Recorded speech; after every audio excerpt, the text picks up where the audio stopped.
Good evening. The Ghana coach says he feels no pressure before Thursday's World Cup qualifier. Perhaps he should. El Niño is already failing crops on 3 continents, and the WHO now says the Ebola outbreak began 3 months before anyone declared it. The pattern is the same. We are often late to say what we already know. Ghana's senior women's national team faces a crucial match on Thursday in their bid to reach the 2027 Women's World Cup. The Black Queens will take on Ivory Coast in a playoff that could determine their path to the tournament. But their coach Lars Björkegren says he's feeling relaxed about the challenge ahead. He told reporters he has no pressure at all going into the game. The match represents a significant moment for Ghana's women's football as they seek to qualify for the next World Cup. Ghana Soccernet reported this. Police have arrested 2 religious leaders over comments about Prophet Mohammed. The authorities say the remarks were inciteful. One of those detained is an Imam, 35-year-old Masud Abdullah. He was arrested in connection with a video. A pastor has also been arrested. The 2 were taken into custody following separate incidents. Daily Graphic reported this. A powerful El Niño is already causing serious problems around the world. The recurring climate phenomenon is bringing dry spells and destroying crops across 3 continents. Scientists say this El Niño is record-breaking in its intensity. It's expected to reach its peak strength later this year, but farmers and communities are already feeling its effects now. The dry conditions are leading to crop failures in affected regions. El Niño occurs naturally when ocean temperatures in the Pacific shift, disrupting normal weather patterns globally. This means the impacts are being felt far beyond any single country or region. NYT World reported this. Tens of thousands of Canadians are demanding that Washington recall its ambassador to their country. An online petition has gathered more than 60,000 signatures so far. It accuses Pete Hoekstra of diplomatic interference in Canadian domestic affairs. Hoekstra is the United States ambassador to Canada. The petition is calling for his expulsion. The dispute highlights growing tensions between the 2 neighboring countries over what some Canadians see as inappropriate involvement by American officials in their internal politics. BBC World reported this. A major conservation project in Minnesota has hit its targets ahead of schedule. The Shell Rock River Watershed Initiative has now protected or restored 588 acres of critical habitat. That's 105 acres more than originally planned. The state funded the program with just under $2 million. The work is set to be completed by 2025.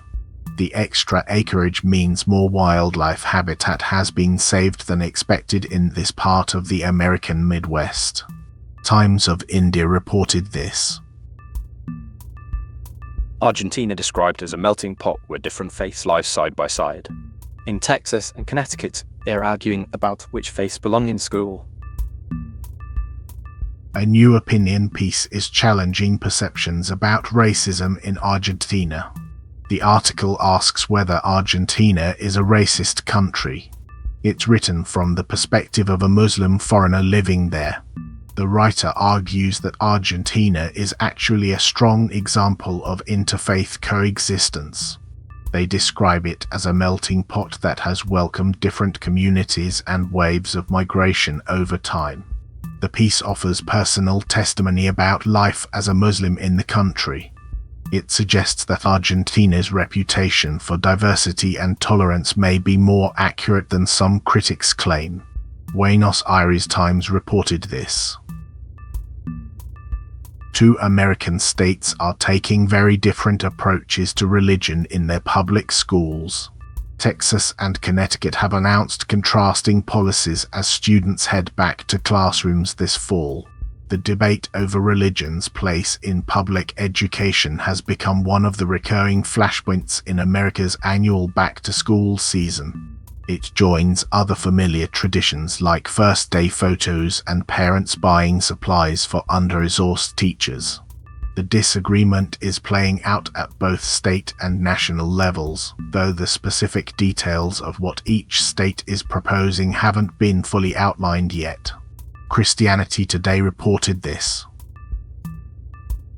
Tonight in Salzburg, Austria, two of Europe's top football clubs will compete for the UEFA Super Cup. Paris Saint-Germain are the reigning European champions. They'll face Aston Villa, who won the Europa League. The match takes place at the Red Bull Arena. PSG are hoping to win the Super Cup for the second year in a row. That would give them back-to-back titles in this competition. Both teams will be looking to add another trophy to their collection as the new season gets underway. Complete Sports NG reported this. Some of the world's most famous paintings may contain a surprising secret ingredient. A new study has found that old masters likely mixed proteins into their oil paints. The proteins came especially from egg yolk. The research looked at works by Leonardo da Vinci, Sandro Botticelli, and Rembrandt. The discovery helps explain techniques used by these artists centuries ago. It shows they were experimenting with their materials in ways that weren't previously understood. The finding gives art historians and conservators new insight into how these masterpieces were created.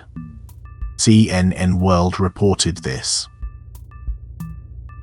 The Ebola outbreak in the Democratic Republic of Congo began much earlier than authorities realized.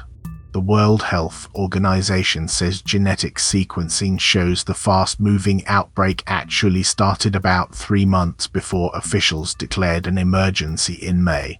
That means the virus was spreading undetected for weeks, making it harder to contain. The finding comes from analyzing samples of the disease.